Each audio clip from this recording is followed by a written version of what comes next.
उत्तराखंड महिला आयोग ने देहरादून की सुरक्षा पर विवादित रिपोर्ट को नकारा। उत्तराखंड राज्य महिला आयोग ने एक निजी कंपनी द्वारा प्रकाशित पुस्तक नारी 2025 में देहरादून को महिलाओं के लिए असुरक्षित शहर की सूची में शामिल करने पर आपत्ति जताई। आयोग के अध्यक्ष कुसुम कंडवाल ने कहा कि ये रिपोर्ट पूरी तरह से गलत है और देहरादून की छवि को धूमिल करने का प्रयास है। एक संस्था P value analytics the data science company है और जिसका पुस्तक का विमोचन था दिल्ली के एक कार्यक्रम में था, जिसमें माननीय राष्ट्रीय अध्यक्ष जी विजय राहतकर जी महिला आयोग की अध्यक्ष थी। और उसमें जो उनके द्वारा आंकड़े दिखाए गए हैं 31 शहरों के, उसमें उन्होंने देहरादून का भी नाम दिया है।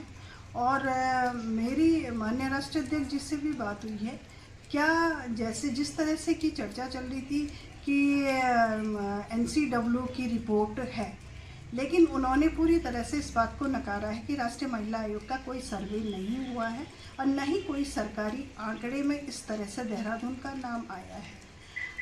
और उत्तराखंड राज्य महिला आयोग को इस पूरी तरह से इसे नकारता है और उत्तराखंड राज्य महिला आयोग एक बार उनसे आंकड़े अवश्य लेगा। जो कंपनी के द्वारा जो सर्वे हुआ है उस सर्वे की रिपोर्ट आयोग के द्वारा मांगी जाएगी।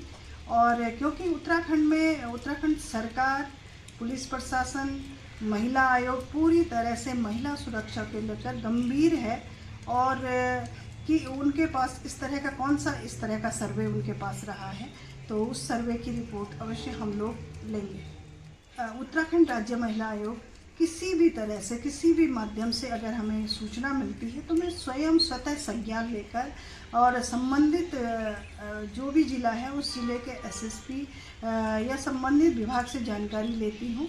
और स्वयं उत्तराखंड सरकार माननीय मुख्यमंत्री जी पुष्कर सिंह धामी जी भी महिलाओं के मामले में हमेशा संवेदनशील रहे हैं। किसी तरह से महिलाओं के साथ कोई भी असुरक्षा की भावना नहीं है।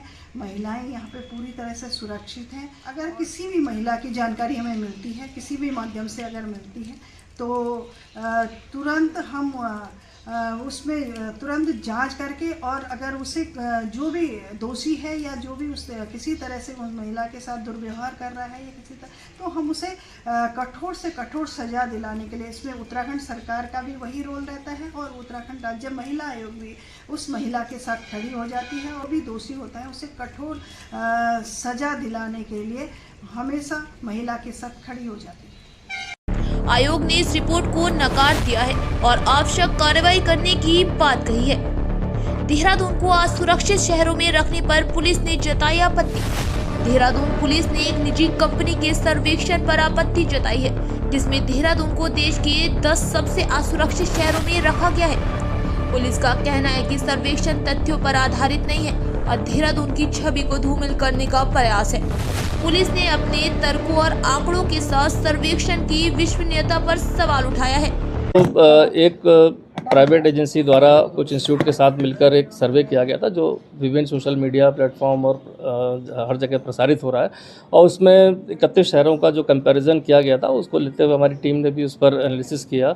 और प्रथम दृष्टया ऐसा लगता है कि जो सर्वे था वो किस लोगों पर किया गया, मतलब कहने का कि किस एज ग्रुप पर किया गया, क्या प्रोफाइल थी, वर्किंग वुमेन थी, कॉलेज गोइंग गर्ल्स थी, सीनियर सिटीजन थे या हाउस वाइफ थी या किस तरह के टूरिस्ट थे उन पर किया गया, ये स्पष्ट नहीं है उसमें। और खासकर अगर पुलिसिंग के एस्पेक्ट की बात करें तो 2 चीज़ें उसमें महत्वपूर्ण जो बताई गई थी वो बताई गई कि रोड साइड पर जो हैरेसमेंट होता है विमेन का वो नेशनल एवरेज 7 है, जबकि देहरादून का 6 बता के बेहतर उसमें बताया गया।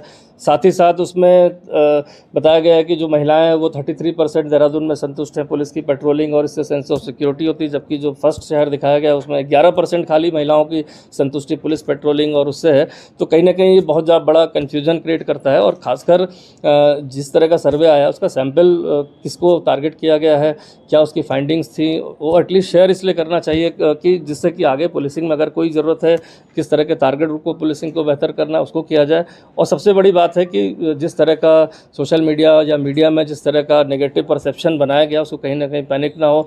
बहुत सारे ऐसे पेरेंट्स हैं जिनकी बच्चियाँ यहाँ पर दूर यहाँ पर जॉब करती हैं, यहाँ पर स्टडी करती हैं, और इस तरह के अगर नेगेटिव परसेप्शन जो जिसका फैक्चुअल अभी बेसिस क्लियर नहीं है उसके आधार पर कहीं पेरेंट्स में पैनिक ना हो। तो मैं उनको अश्योर करना चाहता हूँ कि देहरादून सेफ जगह है। यहाँ पर सभी के लिए, खासकर बच्चे या महिलाओं के लिए 112 नंबर, जिसका रिस्पांस टाइम 13 से 14 मिनट भी नहीं है, 13 मिनट्स कुछ सेकेंड से, जहाँ पर police on an average call पर पहुँच जाती है। खासकर यहाँ पर गौरा शक्ति ऐप है, जहाँ पर 16,000 महिलाओं ने, वर्किंग वुमेन ने उसको डाउनलोड किया हुआ है, जिससे तुरंत उनको कोई पुलिस की ज़रूरत हो, शिकायत हो तो कर सकते हैं। तो बहुत सारे हम लोग मेजर्स लेते हैं जो महिलाओं की सुरक्षा, बच्चियों की सुरक्षाओं के लेके हैं। खासकर सीसीटीवी कवरेज को भी इसी जगह जगह लगाया गया। 14,000 से ज़्यादा प्राइवेट सीसीटीवी का गूगल मैपिंग करके हमारे पास है डेटा, जिस पर हम तत्काल अगर हमें कहीं कोई चीज़ देखनी है तो हम देख सकते हैं। तो महिला सुरक्षा या बच्चियों की सुरक्षाओं को लेकर संवेदनशील है देहरादून पुलिस। और जिस तरह के अभी एक प्राइवेट एजेंसी द्वारा ये आंकड़े दिए गए हैं तो ये भी विचारणीय है, इसलिए उनको नोटिस देकर इसमें बुलाया जा रहा है, जिससे कि क्या सैंपल सर्वे था, किस तरह की बातें निकल के आए, क्वेश्चनर क्या था, क्योंकि क्वेश्चनर था, क्या डायरेक्ट इंटरेक्शन हो, जैसा भी पता चला सिर्फ फ़ोन के माध्यम से ऑडियो विजुअल ही 400 करीब लोगों को उनका कुछ क्वेश्चन के माध्यम से पूछ कर ये आंकड़े जारी किए गए। तो ये जानना बहुत ज़रूरी है, तो इसलिए जो है उनको भी नोटिस दिया जा रहा है। साथ ही साथ जो हमारा जो महिला देखा जाए सुरक्षा को लेकर जो भी कदम हम यहाँ पर बेहतर उठा सकते हैं उसको और सुदृढ़ करने के लिए सभी ऑफिसर्स को यहाँ पर निर्देश जारी किए गए हैं। सर, इस सर्वे का कोई ऑथेंटिक